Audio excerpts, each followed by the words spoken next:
Hey everyone, Geek37 back for another video. And in this one, what we're going to do is we're going to investigate this calculation of sine of pi over 7 times sine of 2 pi over 7 times sine of 4 pi over 7 equals the square root of 7 over 8 a little bit more deeply.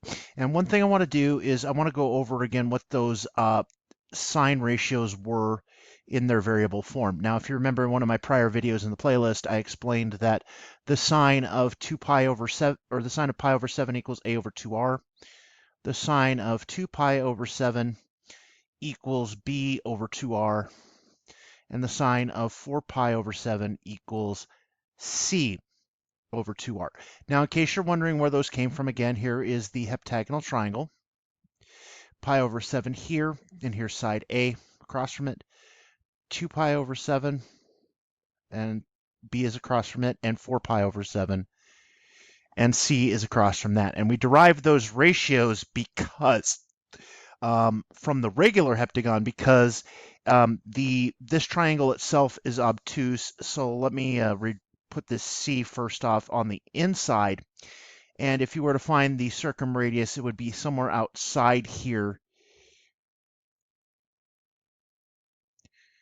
Because since that triangle is obtuse because of the 4 pi over 7, the circumradius of the triangle must be on the outside, and that's where the r's will appear.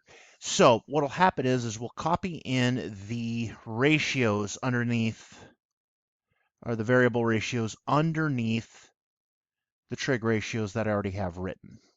Now, what you'll see right off the bat is you're going to get an interesting fact. You have the two r's on the bottom here, and if we were to multiply all of this out, we get a times b times c over 8r cubed equals 7 square root of 7 over 8.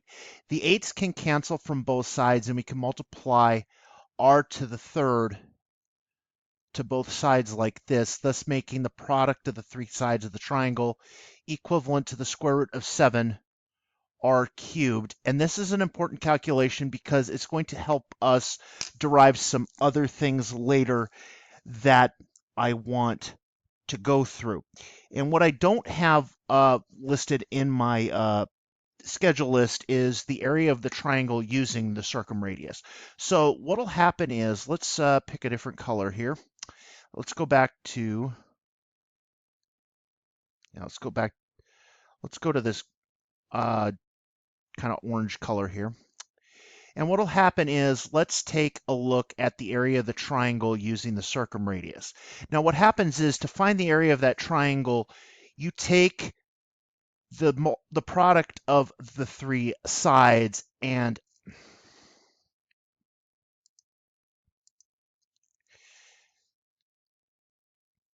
you divide it by 4 times the circumradius, if I remember right.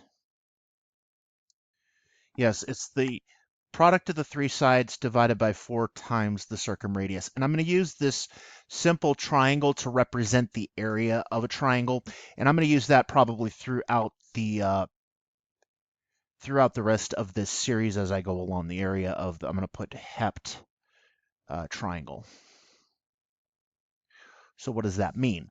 Well, we have a times b times c, and since we derived that formula, 7 times r cubed all over 4r, what happens is, I'm going to rewrite it the other way, flip it around. We can cancel off the r here, get rid of this r squared, and we get a nice little formula, the square root of 7 over 4 times the circumradius squared, and that is the area of the heptagonal triangle.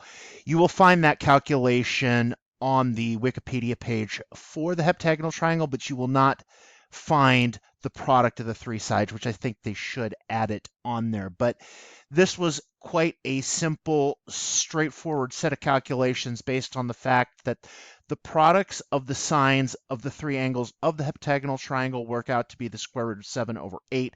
And that's where we get this square root of 7 start popping up in some of these other spaces. All right, I hope you enjoyed this video. I enjoyed making it. This is Geek37 signing off.